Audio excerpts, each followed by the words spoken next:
शिक्षा वो शेरनी है जो इसका दूध पिएगा वो दहाड़ेगा।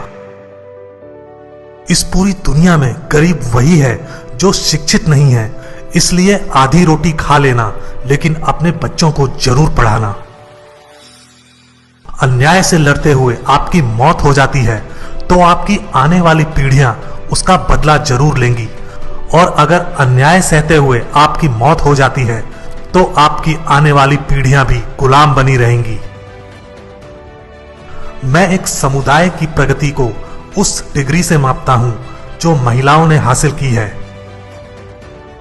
राजनीति में हिस्सा ना लेने का सबसे बड़ा दंड यह है कि अयोग्य व्यक्ति आप पर शासन करने लगता है। मुझे वह धर्म पसंद है जो स्वतंत्रता, समानता और बंधुत्व सिखाता है। मंदिर जाने वाले लोगों की लंबी कतारें जिस दिन पुस्तकालय की ओर बढ़ेंगी, उस दिन मेरे इस देश को महाशक्ति बनने से कोई रोक नहीं सकता है। जिसे अपने दुखों से मुक्ति चाहिए उसे लड़ना होगा, और जिसे लड़ना है उसे पहले अच्छे से पढ़ना होगा, क्योंकि ज्ञान के बिना लड़ने गए तो आपकी हार निश्चित है। समाज में अनपढ़ लोग हैं, ये हमारे समाज की समस्या नहीं है, लेकिन जब समाज के पढ़े लिखे लोग भी गलत बातों का समर्थन करने लगते हैं और गलत को सही दिखाने के लिए अपनी बुद्धि का उपयोग करते हैं, यही हमारे समाज की समस्या है। यदि हमें अपने पैरों पर खड़े होना है, अपने अधिकार के लिए लड़ना है, तो अपनी ताकत और बल को पहचानो, क्योंकि शक्ति और प्रतिष्ठा संघर्ष से ही मिलती है। छीने हुए अधिकार भीख में नहीं मिलते, अधिकार वसूल करना होता है।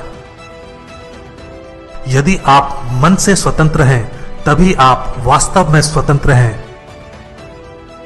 यदि हम आधुनिक विकसित भारत चाहते हैं तो सभी धर्मों को एक होना पड़ेगा। जो झुक सकता है वो झुका भी सकता है। धर्म मनुष्य के लिए बना है, ना कि मनुष्य धर्म के लिए। मैं राजनीतिक सुख भोगने नहीं, बल्कि नीचे दबे हुए अपने भाइयों को अधिकार दिलाने आया हूं। आप स्वाद को बदल सकते हैं, परंतु जहर को अमृत में परिवर्तित नहीं किया जा सकता है। हम आदि से अंत तक भारतीय हैं। मैं बहुत मुश्किल से इस कारवां को इस स्थिति तक लाया हूं। यदि मेरे लोग, मेरे सेनापति इस कारवां को आगे नहीं ले जा सकें तो पीछे भी मत जाने देना। महात्मा आए और चले गए, परंतु अछूत अछूत ही बने हुए हैं। वर्गहीन समाज गढ़ने से पहले समाज को जाति विहीन करना होगा। वे इतिहास नहीं बना सकते जो इतिहास को भूल जाते हैं। मनुष्य नश्वर है, उसी तरह विचार भी नश्वर हैं। एक विचार को प्रचार प्रसार की जरूरत होती है, जैसे कि एक पौधे को पानी की, नहीं तो दोनों मुरझाकर मर जाते हैं। पानी की बूंद जब सागर में मिलती है तो अपनी पहचान खो देती है। इसके विपरीत व्यक्ति समाज में रहता है पर अपनी पहचान नहीं खोता। इंसान का जीवन स्वतंत्र है, वो सिर्फ समाज के विकास के लिए पैदा नहीं हुआ, बल्कि स्वयं के विकास के लिए भी पैदा हुआ है। ज्ञान हर व्यक्ति के जीवन का आधार है। बुद्धि का विकास मानव के अस्तित्व का अंतिम लक्ष्य होना चाहिए। हो सकता है कि समानता एक कल्पना हो, पर विकास के लिए यह जरूरी है। मैं समझता हूं कि कोई संविधान चाहे जितना अच्छा हो, वह बुरा साबित हो सकता है यदि उसका अनुसरण करने वाले लोग बुरे हों। एक संविधान चाहे जितना बुरा हो, वह अच्छा साबित हो सकता है यदि उसका पालन करने वाले लोग अच्छे हों। जो व्यक्ति अपनी मौत को हमेशा याद रखता है, वह सदा अच्छे कार्य में लगा रहता है। अगर मुझे लगा कि मेरे द्वारा बनाए गए संविधान का दुरुपयोग किया जा रहा है, तो सबसे पहले मैं इसे जलाऊंगा। कुछ लोग सोचते हैं कि धर्म समाज के लिए आवश्यक नहीं है। मैं यह दृष्टिकोण नहीं रखता। मैं धर्म की नींव को समाज के जीवन और प्रथाओं के लिए आवश्यक मानता हूं। अच्छा दिखने के लिए नहीं, बल्कि अच्छा बनने के लिए जियो। कानून और व्यवस्था राजनीतिक शरीर की दवा है। जब राजनीतिक शरीर बीमार पड़े तो दवा जरूर दी जानी चाहिए। शिक्षित बनो, संगठित रहो और उत्तेजित बनो। एक महान आदमी एक प्रतिष्ठित आदमी से इस तरह से अलग होता है कि वह समाज का नौकर बनने को तैयार रहता है। राष्ट्रवाद सभी औचित्य ग्रहण कर सकता है जब लोगों के बीच जाति, नस्ल या रंग का अंतर भुलाकर उनमें सामाजिक भाईचारे को सर्वोच्च स्थान दिया जाए। जो कौम अपना इतिहास नहीं जानती है वह कौम कभी अपना इतिहास नहीं बना सकती।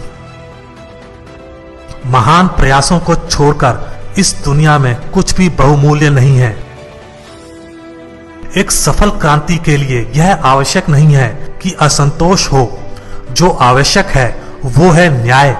आवश्यकता राजनीति और सामाजिक अधिकारों के महत्व पर गहन और गहन विश्वास। हमें जो स्वतंत्रता मिली है उसके लिए हम क्या कर रहे हैं? यह स्वतंत्रता हमें अपनी सामाजिक व्यवस्था को सुधारने के लिए मिली है, जो असमानता, भेदभाव और अन्य चीजों से भरी हुई है, जो हमारे मौलिक अधिकारों के साथ संघर्ष करती है। स्वतंत्रता का अर्थ साहस है और साहस एक पार्टी में व्यक्तियों के संयोजन से पैदा होता है। शिक्षा महिलाओं के लिए भी उतनी जरूरी है जितनी पुरुषों के लिए। आज भारतीय दो अलग अलग विचारधाराओं द्वारा शासित हो रहे हैं। उनके राजनीतिक आदर्श जो संविधान के प्रस्तावना में इंगित हैं, वो स्वतंत्रता, समानता और भाईचारे को स्थापित करते हैं और उनके धर्म में समाहित सामाजिक आदर्श इससे इनकार करते हैं। ज्ञानी लोग किताबों की पूजा करते हैं जबकि अज्ञानी लोग पत्थरों की पूजा करते हैं।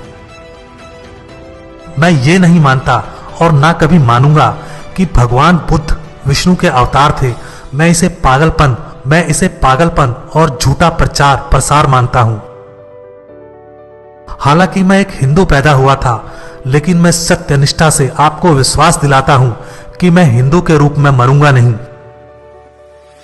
समाजवाद के बिना दलित मेहनती इंसानों की आर्थिक मुक्ति संभव नहीं। शिक्षित बनो, संगठित रहो, संघर्ष करो।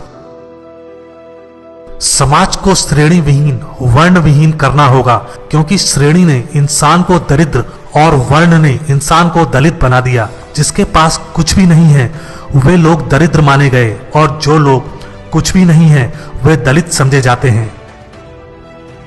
संविधान केवल वकीलों का दस्तावेज नहीं है, बल्कि यह जीवन जीने का एक माध्यम है। एक इतिहासकार सटीक, ईमानदार और निष्पक्ष होना चाहिए। संवैधानिक स्वतंत्रता का कोई अर्थ नहीं है जब तक आप सामाजिक स्वतंत्रता प्राप्त नहीं कर लेते। जीवन लंबा होने की बजाय महान होना चाहिए। देश के विकास के लिए नौजवानों को आगे आना चाहिए। जो धर्म जन्म से एक को श्रेष्ठ और दूसरे को नीच बताए वह धर्म नहीं, गुलाम बनाए रखने का षड्यंत्र है। यदि हम एक संयुक्त, एकीकृत आधुनिक भारत चाहते हैं तो सभी धर्मों के धर्म ग्रंथों की संप्रभुता का अंत होना चाहिए। मेरी प्रशंसा और जय जयकार करने से अच्छा है मेरे दिखाए मार्ग पर चलो। भाग्य से ज्यादा अपने आप पर विश्वास करो। भाग्य में विश्वास रखने की बजाय शक्ति और कर्म में विश्वास रखना चाहिए। एक सुरक्षित सेना एक सुरक्षित सीमा से बेहतर है। धर्म पर आधारित मूल विचार व्यक्ति के आध्यात्मिक विकास के लिए एक वातावरण बनाना है। इतिहास गवाह है, जब नैतिकता और अर्थशास्त्र के बीच संघर्ष हुआ है वहां जीत हमेशा अर्थशास्त्र की होती है।